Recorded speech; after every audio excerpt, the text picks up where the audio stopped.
السلام علیکم۔ بات کر لیتے ہیں پسند اور ناپسندیدہ چیز دینے کی۔ جب ہم کسی کو کوئی تحفہ دیتے ہیں یا کچھ بھی دیتے ہیں تو ظاہر سی بات ہے کہ ہمیں اپنے بھائی کو یا اپنی بہن کو دائرہ اسلام میں اگر مسلمان ہیں ہم تو چاہے مسلمان ہیں بھی لیکن انسانیت کے ناطے بھی ہمیں اگلے بندے کو وہی چیز دینی چاہیے جو ہمیں پسند ہوتی ہے۔ خاص کر دنیا میں ہر شخص چاہتا ہے کہ اس کی مرضی چلے، اس کی خواہشات اور مشوروں پر عمل کیا جائے۔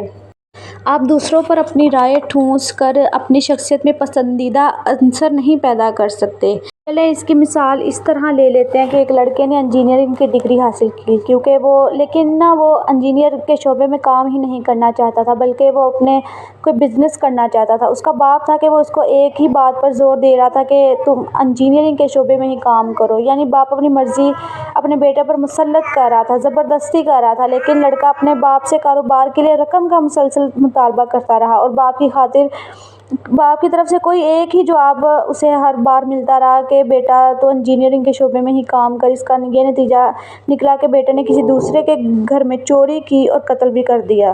ہمیں یاد رکھنا چاہیے کہ ہم کسی پر زبردستی مسلط کریں گے تو اس کے نتائج بہت برے اور سنگین نکل سکتے ہیں۔ سچ بتائیں کہ آپ اپنے خیال پر زیادہ ایمان نہیں رکھتے کہ اگر ایسا ہے تو کیا اپنے خیالات کی کڑوی گولی دوسروں کے گلے میں زبردستی ٹھونسنا برا نہیں ہے؟ نبی کریم صلی اللہ علیہ وسلم نے فرمایا، تم میں سے کوئی شخص اس وقت تک کامل مومن نہیں بن سکتا جب تک کہ وہ اپنے بھائی مسلمان کے لیے وہی نہ چاہے جو اپنے لیے چاہتا ہے۔ یہ اتنی جامع حدیث ہے کہ اس نے اپنے اندر ہر قیمتی چیز کو سما لیا۔ مثلاً جو آدمی خود کھائے وہی اپنے ساتھ والوں کو کھلائے، جو خود پہنے وہی اپنے ساتھ والوں کو پہنائے، اور اسی طرح اگر وہ خود یہ پسند نہیں کرتا کہ اس کے اوپر کوئی اپنی مرضی ٹھونسے یا زبردستی کرے تو پھر اس کو چاہیے کہ وہ کسی دوسرے پر بھی اپنی مرضی نہ ٹھونسے، نہ ہی کسی دوسرے کے ساتھ زبردستی کرے۔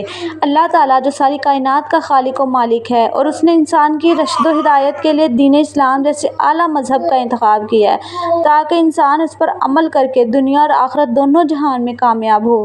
اس کے باوجود بھی اللہ تعالیٰ نے کسی ایک کو بھی اسلام ماننے کے لیے مجبور نہیں کیا بلکہ اللہ تعالیٰ نے تو کسی پر زبردستی اسلام مسلط کرنے سے منع فرمایا ہے۔ اس کی دلیل ایک آیت ہے کہ دین میں زبردستی نہیں۔ جب اللہ تعالیٰ نے دین میں زبردستی نہیں رکھی یعنی زبردستی کسی کو نہیں منوایا تو پھر تیری اور میری کیا حیثیت ہے کہ ہم اپنی مرضی کسی دوسرے پر مسلط کریں؟ بلا شبہ ہدایت گمراہی سے واضح ہو چکی۔ پھر جو کوئی باطل معبود کا انکار کرے اور اللہ تعالیٰ پر ایمان لائے تو یقیناً اس نے مضبوط کڑے کو تھام لیا جس سے کسی صورت ٹوٹنا نہیں، اور اللہ سب کچھ جاننے والا اور سب کچھ سننے والا ہے۔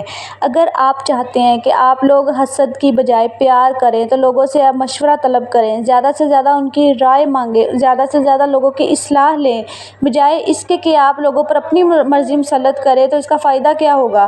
لوگ آپ کی طرف کھینچے چلیں گے، کچھ بھی نہیں، آپ سے دور بھاگیں گے، آپ کی کسی بھی رائے کو اہمیت ہی نہیں دیں گے اگر آپ ان پر زبردستی ہی ہر چیز مسلط کرتے رہیں گے۔